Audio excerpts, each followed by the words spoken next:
जिलाधिकारी द्वारा मशरूम की खेती का ग्राम मचवा खेड़ा में पहुंचकर किया गया स्थलीय निरीक्षण। पीलीभीत जिलाधिकारी पुलकित खरे द्वारा कृषि उत्पादक संगठन के अंतर्गत मशरूम खेती का ग्राम मचवा खेड़ा में पहुंचकर स्थलीय भ्रमण कर जायजा लिया गया। जिलाधिकारी को कृषक महेंद्र गंगवार द्वारा बताया गया कि मशरूम की खेती करने हेतु सर्वप्रथम 2 माह पुराना भूसे का गीला कर 40% तापमान पर पॉलीथीन में भूसा रखा 40% नमी होने पर मशरूम के बीज डाल दिए जाते हैं। कृषक द्वारा बताया गया कि 1 कुंटल भूसा में 10 किलोग्राम मशरूम के बीजों को बोया जाता है। आज 2 बस पुरानी गोबर की खाद भी प्रयोग में लाई जाती है। भूसे में गोबर की खाद 20 दिन बाद डाली जाती है और प्रतिदिन थोड़ा थोड़ा पानी दिया जाता है जिससे कि नमी बनी रहे, जिससे मशीन तैयार की जाती है। देखें पूरी रिपोर्ट हमारे संवाददाता रमेश कुमार के साथ।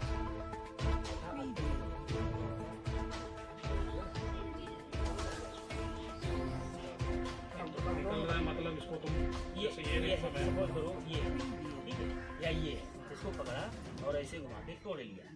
अब इसको हम इसकी जड़ें साफ कर देंगे और फिर इस पर हल्की सी केसर ये है सेम केसर इसमें हल्की सी और डालेंगे।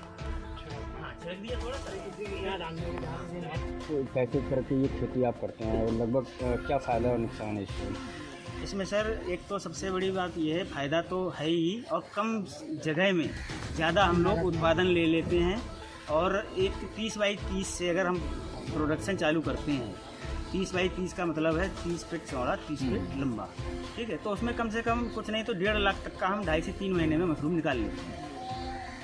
अच्छा, कितनी वैरायटियाँ आप जो है इसमें कर रहे हैं? इस समय सर 4 जो खाने योग्य हैं वो हम लोग 4 वैरायटियों पे काम कर रहे हैं। Number 1 button, number 2 oyster mushroom, number 3 दूधिया मशरूम, एक चौथा होता है जिसे हम कहते हैं पुआल मशरूम। 4 पे आप कौन सी वैरायटी को सबसे ज़्यादा? हम सर चारों वैरायटियों के बीज तैयार करते हैं और लोगों को ट्रेंड करते हैं, ट्रेनिंग। आपके गाँव में और कितने लोग इससे जुड़े हुए हैं? सर अब गांव में तो कम है, लेकिन हमारे पूरे जिला में और उत्तर प्रदेश में अगर देखा जाए तो हमारे पास 1,500 लोग हमारे पास साथ में जुड़े हुए हैं, काम कर रहे हैं। फिर आज मशरूम की खेती को लेकर भ्रमण किया गया आपके द्वारा, क्या कुछ भ्रमण किया गया? माननीय प्रधानमंत्री जी और माननीय मुख्यमंत्री जी की लगातार इस बात के लिए प्रेरणा रहती है कि हम लोग कृषक संगठनों को मजबूत बनाएं। इसको लेके हमने जनपद पीलीभीत में प्रदेश की पहली ऐसी दुकान भी शुरू करी जो कृषक संगठनों द्वारा संचालित है। हमारे 3 FPOs उससे जुड़े हुए हैं और उन्हीं में से एक FPO महेंद्र जी का है, जिनके यहाँ पे आकर मशरूम का कार्य किस तरह से करा जाता है, क्या उसकी ज़रूरतें होती हैं, क्या वैरायटी होती है, उसमें क्या सावधानियां बरतनी होती हैं, किस तरह से उसके बीजों की तैयारी होती है और बीज के बाद मशरूम को किस तरह से तैयार करा जाता है, ये पूरी प्रक्रिया आज मैंने समझी। मेरे साथ कई अन्य जनपद स्तरीय अधिकारी भी यहाँ मौजूद रहे। आवश्यक है कि हम इस प्रक्रिया को समझ के इसके विपणन के लिए जितना बेहतर कर सकते हैं उतना इन कृषक भाइयों को मजबूती मिलेगी, इन कृषक संगठनों को मजबूती मिलेगी।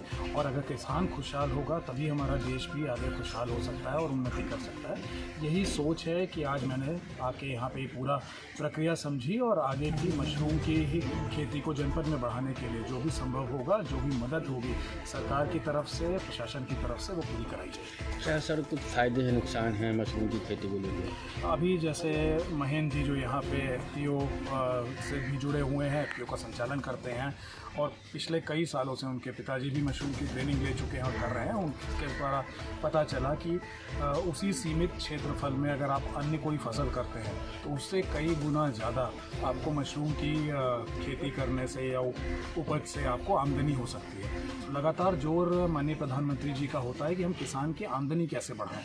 तो आप अपने गन्ना धान के साथ साथ अगर आप फसल में विविधीकरण करें, कोई अन्य फसल भी या कोई अन्य लाइव स्टॉक कुछ और कार्य भी करना शुरू करें तो इससे आपकी आमदनी बढ़ सकती है। तो कई किसान भाइयों को प्रेरणा इससे लेनी चाहिए। कई किसान भाई इससे सीख भी रहे हैं, इनसे भी जुड़े हुए हैं, लगातार इनके पास आ रहे हैं, ट्रेनिंग ले रहे हैं और इससे इस विविधीकरण से आमदनी किसानों की बढ़ेगी और वो उन्नत हो सकती है।